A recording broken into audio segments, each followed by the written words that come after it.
ఎమాన్యూల్ గారు నామినేషన్‌కి భయపడుతున్నారా? అన్నట్లు అనిపిస్తుంది. సో, ఎందుకంటే అతనికి కెప్టెన్సీ టాస్క్ ఆడేటప్పుడు ఎట్టి పరిస్థితుల్లో గెలవాలని సో, చాలా ఫోర్స్‌ఫుల్‌గా ఆడారు. సో, దానిలో డౌట్ లేదు. ఎవరికైనా కెప్టెన్ అవ్వాలని ఉంటుంది. కానీ నామినేషన్స్‌కి భయపడుతున్నారా అనేది డౌటొస్తుంది. ఎందుకంటే మొన్న భరణి గారు ఎలిమినేట్ అవ్వటానికి సో, మొన్న తనూజ గారితో జరిగిన ఆర్గ్యుమెంట్ వల్ల బయట చాలా నెగటివిటీ స్ప్రెడ్ అయిందనేది మన ఎమాన్యూల్ గారికి ఒక అనుమానం ఉంది. సో, అది కూడా మిడ్‌నైట్ ముచ్చట్లప్పుడు కొంతమందితో షేర్ చేసుకోవడం మనం విన్నాం.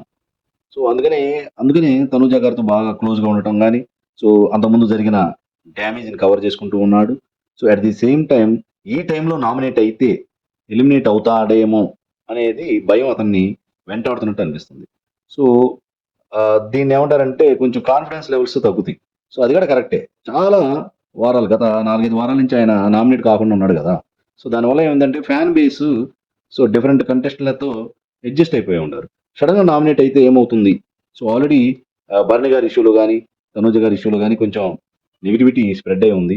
సో, దానివల్ల నామినేషన్ అయితే ఎలిమినేట్ అవుతానేమో అనే భయం ఎమాన్యూల్ గారికిని వెంటాడుతుందేమో అని అనిపిస్తుంది. అతని యొక్క బాడీ లాంగ్వేజ్ చూస్తుంటే.